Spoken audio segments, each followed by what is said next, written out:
जय श्री राम। आज का विषय है भरत मुनि यानी भरत ऋषि। नाट्याचार्य भरत का नाम नाट्यशास्त्र के आदि प्रणेता व प्राप्तकर्ता के रूप में लोक विश्रुत है। नाट्य की उत्पत्ति के विषय में नाट्यशास्त्र की एक कथा में कहा गया है, त्रेता युग के आरंभ में लोग ईर्ष्या, क्रोध, काम, लोभ तथा सुख दुखादि से अभिभूत हो गए। तब इंद्र प्रमुख देवताओं के साथ ब्रह्मा जी के पास गए और उनसे मनोरंजन का साधन मांगा।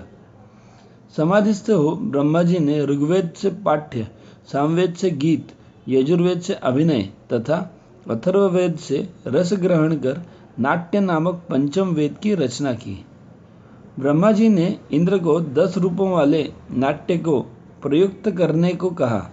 तब इंद्र ने कहा कि देवता नाट्य कर्म करने में असमर्थ हैं। तब ब्रह्मा जी ने भरत मुनि से कहा कि आप पुत्रों सहित इसका प्रयोग करें। भरत मुनि ने अपने 100 पुत्रों को विधिवत नाट्य शिक्षा प्रदान की, जो दृश्य और श्रव्य दोनों विशेषताओं से युक्त थी। इस नाट्य का प्रथम मंचन भरत मुनि ने इंद्र के ध्वजा महोत्सव में किया, जो देवासुर संग्राम में होने वाली विजय से संबंधित था। द्वितीय बार ब्रह्मा जी द्वारा रचित अमृत मंथन नामक समवकार का अभिनय विश्वकर्मा द्वारा निर्मित नाट्यगृह में किया गया। तीसरी बार ब्रह्मा जी के कहने से हिमालय पर शिवजी के सन्मुख अमृत मंथन, समवकार व त्रिपुरदाह नामक डिम्ब का प्रदर्शन किया। एक बार इंद्र के कहने से बुधपुत्र पुरुरवा के सन्मुख लक्ष्मी स्वयंवर नाटक का अभिनय किया। उसमें मेनका, उर्वशी और रंभा यह तीनों ही स्वर्गीय अप्सराएं नाची थी। यह नाट्य धरती पर स्वर्गलोक से कैसे आया, इसकी कथा नाट्यशास्त्र के अंतिम अध्याय में 2 प्रकार से वर्णित है। प्रथम कथा के अनुसार भरत मुनि के 100 पुत्रों को अपने अभिनय कौशल पर अभिमान हो गया। एक बार उन्होंने मुनियों का ही अपमान कर डाला। तब मुनियों ने शाप देते हुए कहा, इस नाट्य विद्या का नाश हो जाए व भरत पुत्र शूद्र हो जावे। शाप को सुन देवताओं को नाट्य नाश की चिंता हुई और मुनियों से शाप क्षमा करने की प्रार्थना की। मुनियों ने शाप पूर्णतः क्षमा न कर संशोधन करते हुए कहा कि नाट्य तो नष्ट होगा, परंतु भरत पुत्रों को शूद्र अवश्य होना पड़ेगा। नाट्य तो नष्ट नहीं होगा, परंतु भरत पुत्र को शूद्र अवश्य होना पड़ेगा। द्वितीय कथा के अनुसार राजा नहुष जब इंद्र पद पा गए, तब उन्होंने इस नाट्य को देखा तो देवताओं से कहा कि अप्सराओं का यह नाट्य भूलोक में हमारे घर पर होना चाहिए। देवताओं ने समझाया कि अप्सराएं मानव लोक में नाट्य नहीं कर सकती। यह कार्य भरत और उनके पुत्रों से आप अवश्य करा सकते हैं। नहुष ने भूतल पर जाकर नाट्य करने की भरत मुनि से प्रार्थना की। इस पर भरत ने अपने पुत्रों को भूतल में जाकर नाट्य प्रयोग करने का आदेश देते हुए कहा कि ऐसा करने से मैं आपके शूद्रत्व संबंधी शाप को समाप्त कर दूंगा। इस प्रकार वह इस लोक में आया। नाट्य को गर्हित पद से ऊंचे उठाकर प्रतिष्ठित करने का कार्य भरत मुनि ने ही किया। इस नाट्य को बिना किसी भेदभाव भी किसी भी वर्ण को सीखने का अधिकार था। यह लोक शिक्षण का सार्वजनिक साधन था।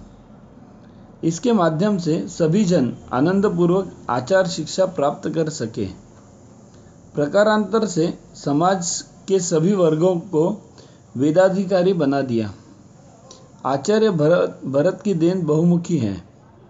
काव्य शास्त्र के अतिरिक्त रंगमंच, संगीत, वेशभूषा, अभिनय और भाषा आदि पर भी उन्होंने गंभीर विवेचन प्रस्तुत किया है।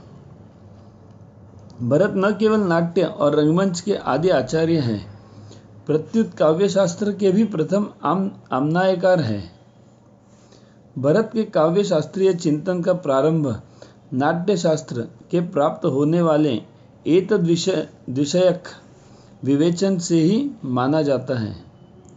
परवर्ती समग्र आचार्यों भामह, वामन, दंडी आदि ने उनसे प्रेरणा प्राप्त की। काव्यशास्त्र व नाट्यशास्त्र एक दूसरे के इतने निकट रहे हैं कि उन्हें एक दूसरे से सर्वथा अलग करके समझना कठिन है। यहाँ नाटककारों को भी कवि कहने की परंपरा रही है। अनेक बार काव्य में नाट्य कृतियों को भी अंतर्भूत कर दिया गया है। प्राप्त वर्तमान नाट्यशास्त्र के कुल 37 अध्यायों में 6000 श्लोक हैं। काव्यशास्त्र के अंतर्गत इस ग्रंथ का वैसे ही महत्वपूर्ण स्थान है जैसा व्याकरण शास्त्र के अंतर्गत महर्षि पाणिनि की अष्टाध्यायी का है। यह नाट्य विद्या तो विश्वकोश ही है। इस विद्या का जितना सर्वांगीण तथा विशद विवेचन इस अकेले ग्रंथ में हुआ है, उतना विश्व के किसी भी ग्रंथ में नहीं मिलता। साहित्य शास्त्र का कोई भी विद्यार्थी, चाहे वह किसी भी भारतीय भाषा का हो, बिना भरत का सम्यक अनुशीलन किए विषय का अधिकारी नहीं माना जा सकता। आचार्य भरत की नाट्य विद्या केवल भरत ही नहीं वरन संपूर्ण मानव जाति के लिए अनुपम देन है। कोई भी ज्ञान, शिल्प, विद्या, कला, योग अथवा कर्म संसार में है ही नहीं जिसका प्रदर्शन नाट्य में न हो सकता हो। नाट्य का क्षेत्र अत्यंत विशाल है। भारत माता की जय।